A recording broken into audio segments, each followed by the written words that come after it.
Bienvenue, bonjour à tous. Le chef de l'État, Alassane Ouattara, a présidé hier le traditionnel Conseil des ministres au palais présidentiel. Plusieurs points à l'ordre du jour de cette rencontre gouvernementale, notamment le renforcement du dispositif sanitaire dans le pays.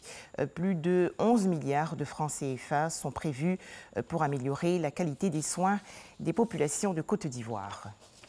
Autre actualité nationale, la Direction générale des impôts recherche plus de 75 milliards de francs CFA pour cette année 2019. Cet objectif a été fixé à la direction du domaine de la conservation foncière et de l'enregistrement du timbre. C'était à l'occasion de la deuxième conférence annuelle des conservateurs de la propriété foncière et des hypothèques. Cette rencontre s'est déroulée à Grand-Bassam, dans la région du Sud Comoé. Les explications de Cheikh Koné.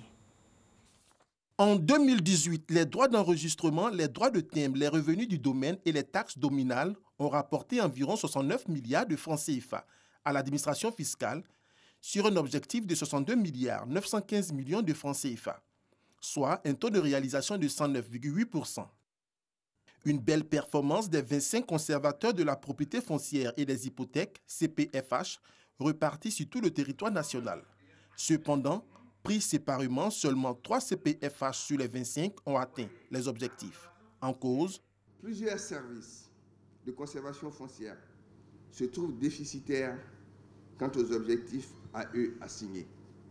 Le recouvrement des arriérés et pénalités reste en berne et la qualité des prestations fournies aux usagers est souvent compromise.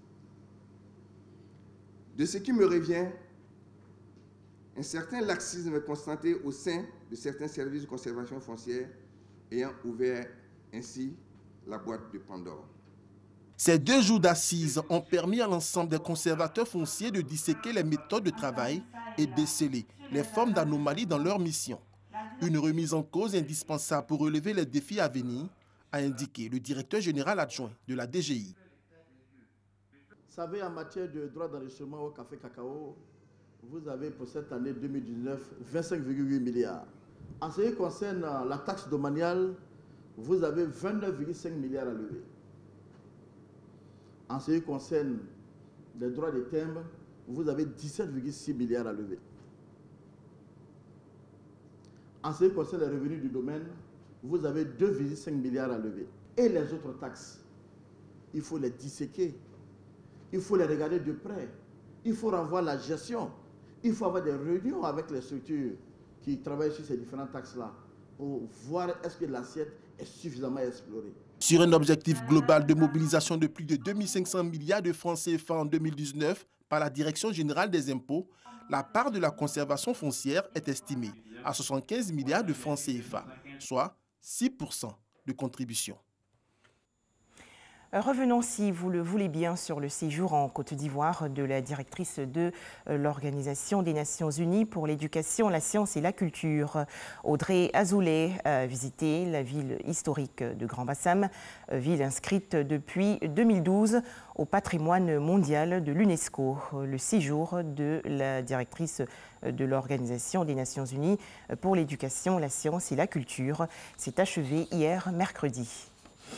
Le Sénégal attend avec impatience les résultats provisoires du premier tour de l'élection présidentielle du 24 février dernier. Ils seront publiés aujourd'hui à 11h, temps universel, par le président de la Commission nationale de recensement des votes, le magistrat Demba Kandji. L'opposition nigériane conteste la réélection du président Muhammadu Buhari. Dans un communiqué diffusé hier mercredi, l'opposant Atiku Abubakar a déclaré qu'il n'acceptait pas le verdict des urnes. Le président Muhammadu Buhari a été réélu avec 56% des suffrages contre 41% des voix pour son adversaire Atiku Abubakar. Hanoï, au Vietnam, aucun accord n'a été conclu lors du sommet tenu entre le dirigeant nord-coréen Kim Jong-un et le président américain Donald Trump. Aucune signature ni déclaration commune donc entre les deux parties sur l'épineux sujet de la dénucléarisation de la péninsule nord-coréenne.